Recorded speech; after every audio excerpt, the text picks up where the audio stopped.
Jeg hedder Manu Sareen. Jeg er politiker, integrationskonsulent og børnebogsforfatter, og jeg er her for at få taget billeder til fuldkornskampagnen.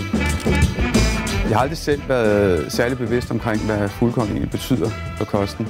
Rent faktisk så har jeg levet af hvide boller og syltetøj i rigtig mange år, men det stoppede den dag, jeg fik forhøjet kolesteroltal og måtte ændre min kost.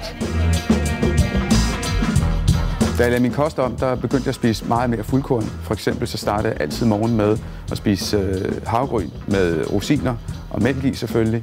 Og det har jeg gjort lige siden, og det har haft en fantastisk indvirkning på min krop. Jeg kan rigtig godt lide at lave mad, og sidste år der udgav jeg en indisk kogebog.